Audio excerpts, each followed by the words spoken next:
in Lincoln. Keep them healthy, focused, and ready for success. Find out more by clicking their icon at DeWittDailyNews.com. DeWittDailyNews.com is the area's leading local news source 24 hours a day, 7 days a week. Get the latest local news, obituaries, police blotter, weather forecast, and more with no paywall. Head to DeWittDailyNews.com to get the local information you need to know. Your friend in Central Illinois. WHOW. Top of the morning. Thanks for being with us. I'm your host today. Excuse me, Seth Lawrence. My guest on the Zoom is Mrs. Mary Vogt, Superintendent of Bement Schools. Mrs. Vogt, how are you this morning? Good morning, Seth. I am doing well, thanks. How are you? Doing good. Thanks for asking, and thanks for making time. Did I catch you in September or August? I know it's September, I guess, right now. Did I catch you in August? I can't remember now. It was with your coworker. Oh, Ben. Yeah. Yes. My Yeah, Ben. associate did. I remember that now. Yeah, he stepped in for me. That's right. Well, it's been a while since I've seen you. You doing well? It has been. Yeah, we are, like I mentioned earlier, just take it a day at a time. Sometimes 10 minutes at a time. And right now, these 10 minutes are great. Very good. Well, we're glad to have you for these 10, 20 minutes we've got you. And Mrs. Vogt, as we chat for this morning, I'll tell you what, some exciting and big news out of Bement here recently. Your district has approved a nearly multi-million-dollar project. What's going on? Yeah, so we have discussed for a few months now putting an addition between our current Walsh Gymnasium and Industrial Tech building. And by putting that addition there, it would connect our entire campus. Right now, our students, when they go to any ag classes, fitness conditioning classes, or industrial tech, whether it's automotive, welding, woodworking, all of those classes in the industrial tech building, our students walk outside. Mm-hmm. So every time there is a passing period, we have kids going out and then others coming back in. And as you know, in this day and age and in the realm of school safety, having kids outside every few minutes, it almost desensitizes. When somebody is buzzing to get back in the building, it's like, oh, okay, it's just the kids needing to get in again. And so just really trying to make sure that, and also for the kids when it's, 30 below with the wind chill and we're in school and they're having to walk outside to get to those other classes. Just a lot of safety issues that come into play with having them needing to go out to get to those classes. And then also being able to create a space where we will have an ADA approved entrance into the building and also ADA restrooms. Right now, we don't have any entrances that are fully ADA accessible, nor do we have any fully ADA approved restrooms. So that will be part of that space. And I think something that I'm really excited about is just through the planning and projections for funding, we've worked with the Bement Foundation to have some funding come to the project from the Bement Foundation. And then not that we're getting funding from the village of Bement, but in talking with the village about, having the space now to host events, or God forbid, if there's a catastrophe and there needs to be a heating center, cooling center, or storm shelter, anyone in the community would be able to access that space. Nice. So just so many positives. Yeah, I venture a guess that ADA piece of this project is probably where you're incurring the most cost. I would say yes. There are some just some specifics that I've learned along the way. And then also just interesting looking at the plans for the restroom. It's like, okay, there are 3 stalls planned for the restroom. And the question came up, well, why can't we do more stalls? Well, we can't do more stalls and have it ADA accessible because that takes more room. So just, some things that not having a construction background or architectural background, I've learned quite a bit along the way. Well, you'll learn even more, I'm sure, as you go along, and that knowledge will either carry you well into the future or you'll never use it again. So that's kind of one of those things, right? Yeah. As is most I everything, was gonna right? say we joked Really about put it that way. we joked about my high school education, as Yeah, most of that has gone in one ear and out the other since then. So, but right. it Now, also go as ahead. a former middle school math teacher, I will say my kids never thought they would use the math again, but Seth, math is everywhere. You've got to know math. Got to know your math for sure. Yep. I have to admit, like, I don't do the square, like I don't need the square root of 64 anymore. But No, yeah, math it's is. okay. I agree. I agree.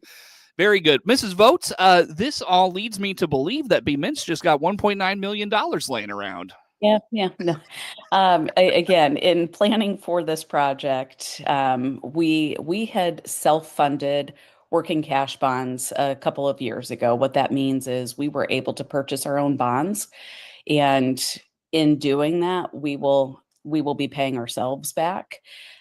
We thought we would use that money towards air conditioning Walsh Gym, but then in the meantime, if you remember, we had a $500,000 insurance claim because we had a pipe freeze in our small gym ceiling and had to use some of that money for those repairs. Mm. So then we had some left. And then in funding this project, we did have a Bement alum leave money to the school in his estate. And then that prompted the conversation from the family. If you could do anything, what would you do? And we tossed around several ideas, but landed on air conditioning the gym and then putting this addition to create the usable space as well. And you've air conditioned the gym since then, right? We are in the progress of doing that. It's scheduled to be complete by the end of October. Oh, okay, And, gotcha. Yeah. and in central Illinois, we might need air conditioning in October and Oh November. my gosh, Never know. it's crazy. So with the air conditioning and then the addition, we knew it was likely we would need to sell bonds again. Mhm. So with it being an addition, we are not required to have a referendum in order to sell the working cash bonds. Mm. So we worked with Kindle King and King Financial and sold the bonds, and it should be minimally noticed by taxpayers. We won't know the exact number until the EAV amounts come in, but I mean, we're talking like pennies on the dollar Nice. in order to create this Yeah. space Yeah. for the district and community. What is the timeline on this project? The timeline is we have our first pre-construction meeting on Tuesday. So the board just approved the project back in September, pre-construction meeting September 30th. And then it's projected to be done the first week of July 2026. Wow. Not going to Yeah, take long at all. no. That's great. That's what you like, right? It really is. And, I think like this last week as we were hosting a cross-country meet, restroom facilities, we have to direct people like through the maze of the building. But having this space, it will be right there where the start and finish line are. We'll be able to have concessions readily available and, a place to cool off if need be. So just seems like each event as it comes up now that this project has been approved, I think, wow, won't it be nice to have that space? And here's how it can be used. Sure. Well, and so I am curious, like you talked about prioritizing kind of what you needed in Bement. Is there after this, you think about like next summer, do you look at what's next? I mean, obviously you mentioned a lot of this is bonds and then of course a donation. So, but do you have a facilities plan or like what's next, I guess, Mrs. Vogt?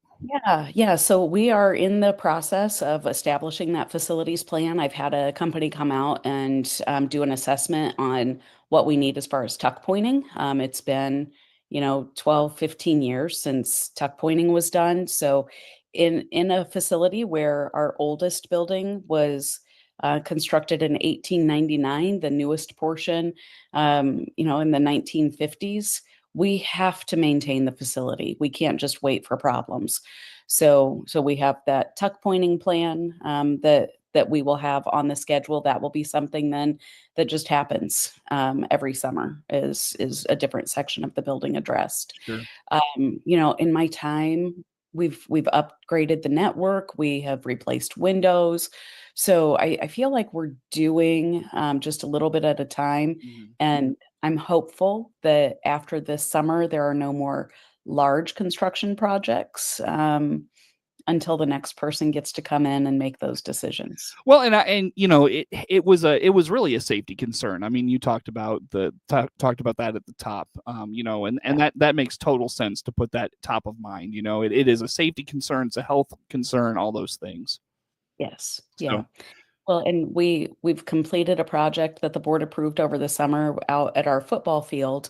I'm not sure if you've ever been to the football field in Bement, Seth, but just as you go on to the athletic complex facility, there was a field house that had been constructed like in the 1930s, full of asbestos, wildlife, anything you can imagine, that we were paying to insure, even though we couldn't use it. So that was another project the board approved to demolish that old building.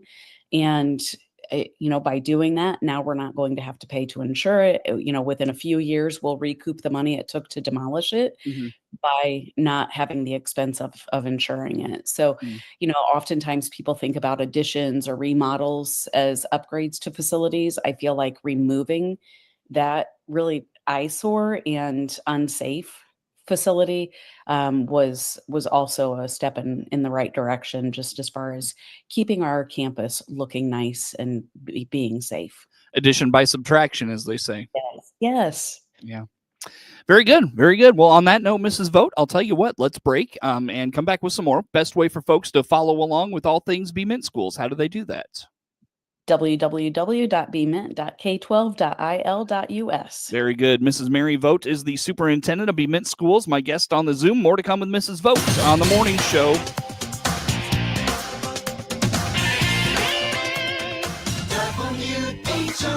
WHOW.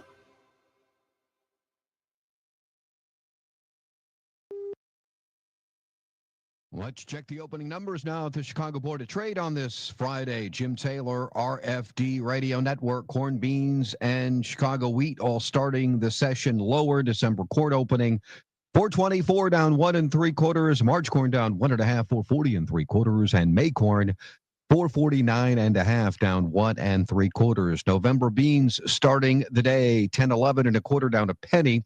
January beans down 1/2 penny 10.30 1/2. March beans 10.46 3/4 down 3/4. December wheat opening 521 down 6 1/4. March wheat down 6 1/4, 538 3/4. May wheat 550 1/2 down 6 1/4. October bean meal 269.90 up $1.30, and October bean oil 49.42 down 32 cents. Opening numbers on this Friday morning. I'm Jim Taylor, and this is the RFD Radio Network.